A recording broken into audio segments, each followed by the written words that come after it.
What's up guys, it's Nick from Laidlaw's Harley-Davidson, and we've got a pretty interesting video for you today. We're going to be taking a look at two bikes we've already featured on the channel, my Softail and Andrew's Dyna. So for those of you who haven't seen the videos, I've got a Stage 4 114 lowrider 2018, so that's the Milwaukee 8. And then Andrew's got a 2017 Lowrider S with a 117 twin cam Stage 4 build in it. We both are using almost entirely Screaming Eagle parts other than our exhaust systems. He does have a slight advantage with a race tuner, but I'm just trying to, even the field a little bit by mentioning that. But we're going to be sticking the two bikes on the dyno to compare not only peak numbers, and I'm going to talk a little bit about what I mean by peak numbers in just a second, but really more to see how the two engines deliver their power, because the Milwaukee 8 and the twin cam are two very different engines in a lot of ways, but of course they do share the same Harley DNA. So we want to see how the changes from the twin cam to the Milwaukee 8 have resulted in different power delivery. And as I mentioned before, we're going to be also looking at peak numbers. So that's the absolute maximum that each one of the power that each one of the engines produces. In reality, that peak number is a little less important than some people think. It gets tossed around a lot because I think it's probably the easiest number to share. If you tell someone that, hey, I got my bike dyno, they're going to be like, okay, cool. Well, what were the results? And you're probably going to throw them a peak horsepower number or a peak torque number or potentially both. But the reality is that the area underneath the curve, right, maybe power from 2,500 RPM all the way to redline and what that looks like on the graph is a little bit more important than that absolute peak horsepower number, especially for bikes that spend the majority of their life on the street like Harleys do. Really, most Harley riders spend the majority of their time in the rev range from 2,500 RPM to about 4,500 RPM. So how much power the engine's making at 5,500 RPM or 6,000 RPM is actually a little less important than that kind of bread and butter, the meat of the rev range. So we're gonna take a look at the dyno chart itself. I'm gonna point out all of that stuff in a way that's a little bit easier to visualize with a graph backing it up. And of course, I'm gonna get you some good footage of the bikes on the dyno so you can hear and watch them perform.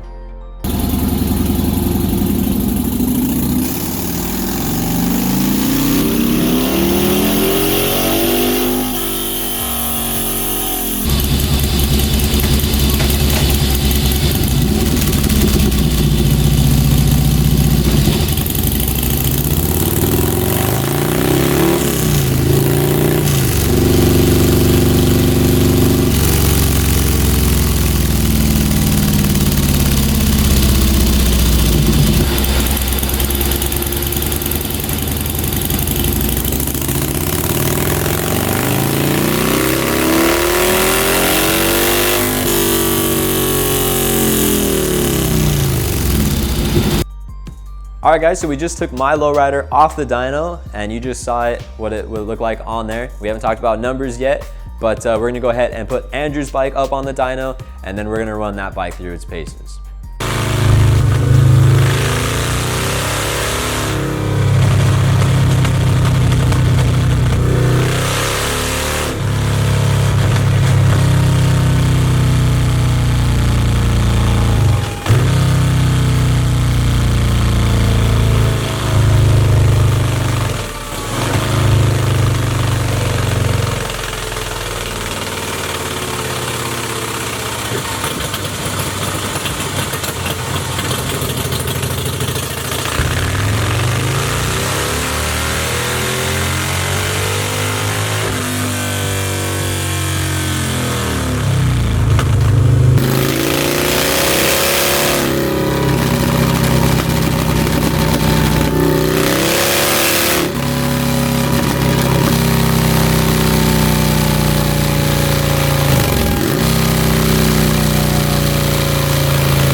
All right guys, so we've dynoed both the bikes, so I'm gonna bring you guys in a little bit closer towards me. I've got a printout now of the two graphs overlaid on top of another so we can get a good visualization of what each bike is doing on the dyno and out on the street. and we'll take a quick look at them, and I'll show in detail all those things that I was talking about in terms of peak power and area under the curve and how that affects your daily riding. Okay guys, this is the Dyno Graph. Actually the two Dyno Graphs, we went ahead and overlaid them so we could see them side by side for both my bike and for Andrew's bike. So the red lines here are my horsepower and my torque, and this is Andrew's horsepower and Andrew's torque. So really the take home from this is pretty simple and pretty straightforward. My bike is making more power up top. You can see the red horsepower line above the blue horsepower line here, but throughout the mid-range and really over the majority of the time span of the dyno run right here, Andrew's bike is making more horsepower. Sometimes it's not much, sometimes it's a pretty big gap. And that's reflected in the torque here. Andrew's bike consistently over the rev range until about 45 or 4600 RPM is making more torque than my bike is. And that really showcases the Milwaukee 8, okay, for its stage 4 build only. The stage 1 through 3 builds of the Milwaukee 8 make tons of torque.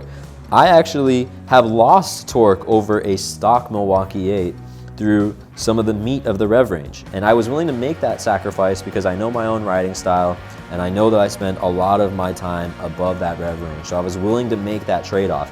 For those of you who are looking for more power in the mid-range here, you're gonna wanna go with one of the stages 1 through 3, where you're gonna get a nice bump in the mid-range. Andrew is not only making more torque than me, he's also making more horsepower here, which means really he's gonna be pulling me throughout this area of the rev range. Once we get above that and I start shifting at 6,000, dropping down to about 4,500 and going through that rev range, he's not gonna be able to keep up with me. So you need to know what kind of riding you plan on doing. Peak horsepower is this number way up here for me. That's 117 horsepower, and that hits at about 6,000 RPM for me. That's pretty close to what Harley says. They said for a 114 stage 4 build, that's a 107 to 114 build like mine, you should be knocking on the door of 120 at the rear wheel. And Andrew's is 111, which is also right on the money for what the motor company said he should be making at the wheel for peak horsepower. Peak torque, the two numbers are pretty much reversed. Andrew's making 117, so that's what I made in horsepower, but he's making that in torque at the rear wheel. And I'm making 112, which is a little bit more, about 1 foot-pound more than he was making in horsepower, which is 111. So for me, 117 horsepower, 112 torque. He's at 111 horsepower and 117 torque. I did want to touch a little bit on the idea of area under the curve. And when I say that, what I mean is this area here, right? So if we follow the curve here, underneath it kind of shows you the more surface area you have here, the more power the bike is making over the entirety of the rev range. So if I take out a pen real quick, hopefully I don't disturb my mic too much, I'd like to draw a line on here that is more reflective of something like a 600cc sport bike. So a 600cc sport bike will sometimes make somewhere in this area of horsepower right here. So it will make between 100 and 120 horsepower at the rear wheel. And you say to yourself, well, why is it making so much horsepower compared to these bikes that have a much larger displacement? And the reason is that it spins to an RPM of about 16,000. So if you imagine this chart here only goes to about 6,000, imagine adding 10 additional 1,000 RPM. Now, if we shrunk that down to a scale that was similar to this, what you'd end up with is a chart or a graph that looks a little bit more like this, where you start out with not that much horsepower, and then you end up with a very sharp increase as the revs start to get up there. And then, of course, you hit the rev limiter and you drive back down. And so if you look here, the area underneath the curve, that term that I used before, even though you're hitting peak horsepower numbers similar to what we're producing with our two engines here, the area underneath the curve and how much power you feel throughout the rev range isn't the same, right? The Harleys are making significantly more horsepower down very low in the rev range and throughout their power band than something like a 600cc sport bike. Now, it doesn't matter on the 600cc sport bike when you think about its intended purpose. It's supposed to be a race bike, which means at the track, you're shifting at 16,000 RPM. RPMs drop down to maybe 13,000 RPM. you're still in the meat of your power band, you're still making tons of power, and you can keep doing that over and over and over again. But in a world where you have to hit street lights, where you're filtering through traffic, where you're generally just kind of putting around town, you're never really gonna feel the meat of that power band until you really rev out something like a 600cc sport bike. And even a 1000cc sport bike, the leader bikes, which make considerably more torque, they don't make the kinds of numbers that you see here. Andrew's making over 100 pound-feet of torque from about 2200 RPM until what, 5700 RPM? That's a pretty unbelievable amount of torque throughout the entire rev range of his bike's engine capabilities. So what you're looking at is a bike that's gonna feel fast pretty much all the time. And that's what makes Harleys so much fun. Even though they don't produce the kind of peak power that a 1000cc sport bike does, they feel fast because they're making power all the time. They've got big, grunty, torquey engines that are just a lot of fun, and they put a smile on your face. So sometimes I think people get too fixated on peak horsepower numbers when really they should be looking at area underneath the curve, which is this area right here. A good indicator of what area underneath the curve is gonna look like is where the torque line is. If you got a really tall, big plateau of torque like both these bikes do, you can pretty much guarantee they're gonna be a lot of fun everywhere in the rev range. So I hope that looking at this chart has given you some new knowledge, or at least some new perspective on dynos. All right guys, so we've taken a look at the graphs, and I've went ahead and explained peak horsepower versus area under the curve, and what it really revealed to me is something that I've already been telling customers, but it really visualized it for me, and that is that the Stage 4 isn't necessarily the best engine for everybody. In fact, it's a pretty specific use scenario. It works well for me because I spend a lot of my time on windy roads and really using the top half of my rev range.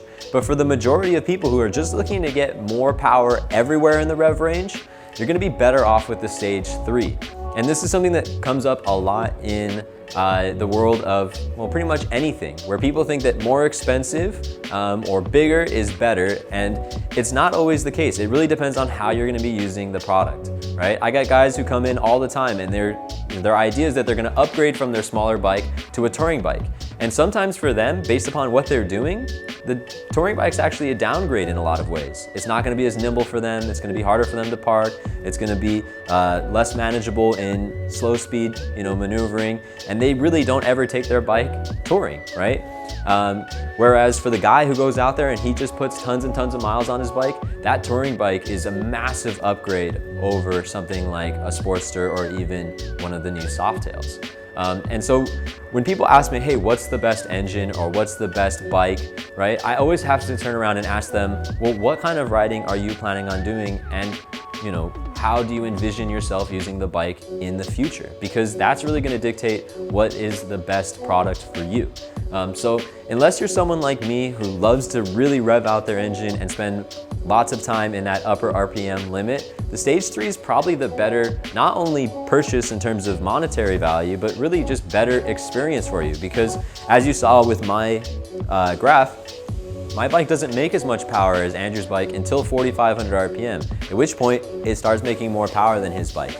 But through most of the meat of the rev range, Andrew's torquier build is better for him. And the Stage 3 Milwaukee 8 really resembles the power delivery of Andrew's bike more, it resembles that more than it does resemble mine. In fact, if you look at Harley's official numbers, a Stage 4 build actually loses power over a stock Milwaukee 8 until around 3,500 or 4,000 RPM. So that means for the majority of people, they're gonna spend the majority of their time with less power than even a stock Milwaukee 8. I was willing to make that sacrifice because of how I ride my bike, but it really should highlight for you that a Stage 4 isn't inherently better than even a stock Milwaukee 8. It totally comes down to how you personally use your bike. So if you do have any questions or you do want to find out what's best for you, feel free to hit us up in the comments and ask us these kinds of questions, because this is what we do day in and day out, and it's what makes us such an exceptional dealership. Is we take the time to figure out how you use your bike, not just tell you that the most expensive thing is the best thing for you.